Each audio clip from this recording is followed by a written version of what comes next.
L'univers de Breslev.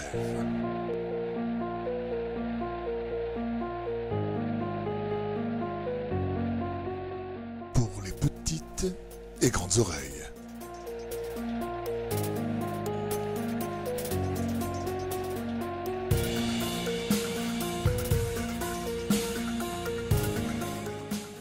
C'est l'heure de faire le silence car les histoires commencent.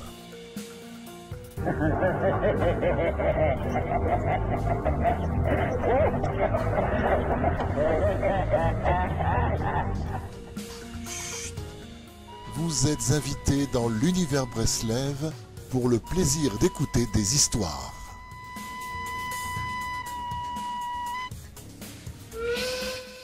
À rire.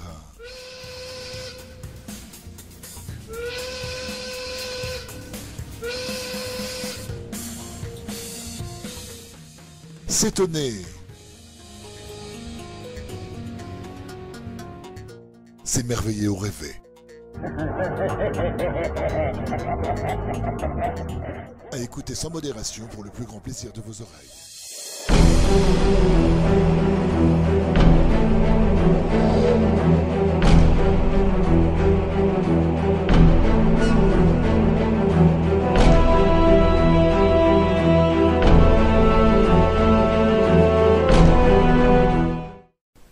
Une personne du nom de Naftali, qui est entrepreneur, est venue chez un client pour lui réparer un tuyau dans sa maison. Au milieu de son travail, il regarde un poster situé dans la salle à manger. C'est celui de Rabbi Israël Dov Odesser, de mémoire bénie. Ce poster est accroché sur le mur. Et tout d'un coup demande au client « Tu l'as connu ?» Le client répond qu'il ne l'a pas connu.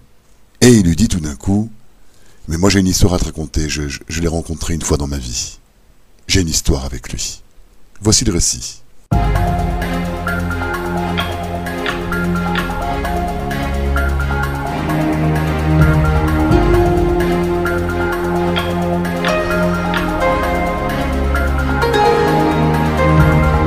Un jour que j'étais au kotel avec ma famille, arriva un rave que je ne connaissais pas en voiture pratiquement jusqu'au kotel.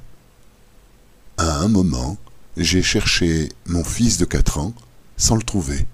Je l'ai cherché et cherché en vain. Un de mes amis me dit « Il y a ici Rabbi Israël, un grand rave Breslev. Veux-tu lui demander de l'aide? Peut-être qu'il pourrait t'aider. » Je lui répondis sans y croire « Qu'est-ce qu'il pourrait faire pour moi ?» Et je continuai à chercher. Au bout de quelques minutes de recherche, encore vaine, mon ami insista. « Qu'est-ce que tu as à perdre? Viens avec moi. Va chez Rabbi Israël et demande-lui. » Sans trop d'espoir, je m'avançai, lui embrassai la main et lui dis que mon petit garçon avait disparu. Il ferma les yeux, mit sa main sur son visage quelques secondes et me dit « Cours en haut des escaliers, tourne à gauche, prends la ruelle et dépêche-toi. Ton fils a été enlevé par des prêtres. » Je me mis à courir aussi vite que possible, en suivant exactement le chemin que m'avait indiqué Rabbi Israël, jusqu'à que je vis au loin mon fils entre les 2 prêtres, en tenue orthodoxe, leur tenant la main. Redoublant de vitesse, je fonçai sur eux, et de mes 2 mains levées, je les bousculai par une grande frappe dans le dos, faisant tomber tout le monde, y compris mon fils. Je commençai à leur parler, mais ils ne comprenaient pas l'hébreu. Je demandai « Vous parlez français ?» Ils dirent que oui. Je leur demandai alors que faites-vous avec le petit? Ils me répondirent on l'a trouvé tout seul et on l'a amené à la police. Je leur ai dit que la police est de l'autre côté.